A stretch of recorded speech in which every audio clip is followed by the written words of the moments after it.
राधे राधे प्यारे भक्तों, श्याम सदाशिव चैनल में आप सभी का स्वागत है। आज हम आपके लिए लेकर आए हैं गोवर्धन अन्नकूट की कथा। आइए सुनते हैं। एक दिन भगवान श्री कृष्ण ने देखा कि पूरे ब्रज में तरह तरह के मिष्ठान और पकवान बनाए जा रहे हैं। पूछने पर ज्ञात हुआ कि यह सब बकरा शुक्र संकार मेघ देवता देवराज इंद्र की पूजा के लिए तैयार हो रहा है। इंद्र को प्रसन्नता से वर्षा होगी, गाय को चारा मिलेगा तथा जीवकोपार्जनिक समस्या हल होगी। यह सुनकर भगवान श्री कृष्ण ने इंद्र को निंदा करते हुए कहा, उस देवता की पूजा करनी चाहिए जो प्रत्यक्ष आकर पूजन सामग्री स्वीकार करे। गोपों को यह वचन सुनकर कोटि कोटि देवताओं के राजा की तरह तरह से आपकी निंदा नहीं करनी चाहिए। श्री कृष्ण ने कहा, इंद्र में क्या शक्ति है जो पानी बरसाकर हमारी सहायता करेगा। उससे तो शक्तिमान तथा सुंदर यह गोवर्धन पर्वत है जो वर्षा का मूल कारण है। इसको हमें पूजा करनी चाहिए। भगवान श्री कृष्ण ने ब्रजवल्स में फंसकर सभी ब्रजवासियों को चारों ओर घूम मचा दी। तत्पश्चात नंद जी के ग्वाल गोपागन्नाओं सहित एक सभा में श्री कृष्ण ने पूछा, इंद्र की पूजा तो दुर्गुप्त पीड़ांतन समाप्त होता है।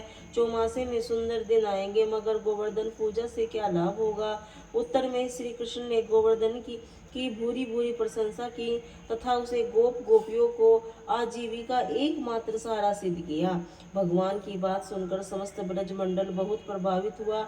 अपने अपने घरों से लाकर मधुर मिष्ठान पकवानों सहित पर्वत तराई से श्री कृष्ण द्वारा बताई विधि से गोवर्धन की पूजा की।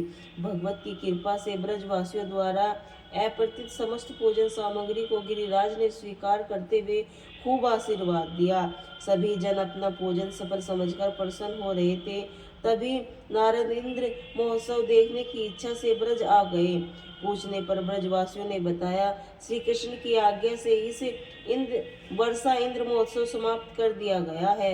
उसके स्थान पर गोवर्धन की पूजा की जा रही है। यह सुनते ही नारद जी उल्टे पांव इंद्रलोक गए तथा खिन खिन मुख मुद्रा से बोले, देवराज तुम महलों में सुख की नींद की खुमारी ले रहे हो, उधर ब्रजमंडल में तुम्हारी पूजा समाप्त करके गोवर्धन की पूजा हो रही है।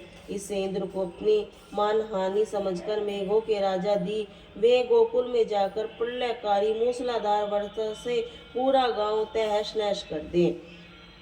पर्वताकार प्रलयकारी बादल ब्रज की ओर उमड़ पड़े। अचानक वर्षा देखकर ब्रज घबरा गया। सभी ब्रजवासी श्री कृष्ण की शरण में जाकर बोले, भगवान इंद्र हमारी नगरी को डुबाना चाहता है, तब क्या किया जाए। श्री कृष्ण ने सामंता देते हुए कहा, तुम लोग गौ सहित गोवर्धन की शरण में चले जाओ, वही तुम्हारी रक्षा करेगा। इस तरह से समस्त ग्वाल बाल गोवर्धन की तराई में पहुंच गए।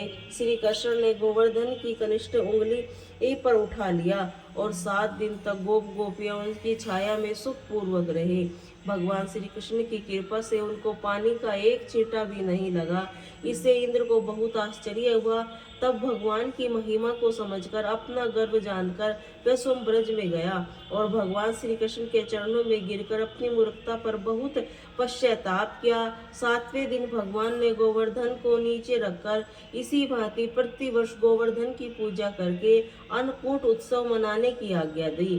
तभी यह सब उत्सव अन्नकूट के नाम से मनाया जाता है। जय गोवर्धन महाराज की जय।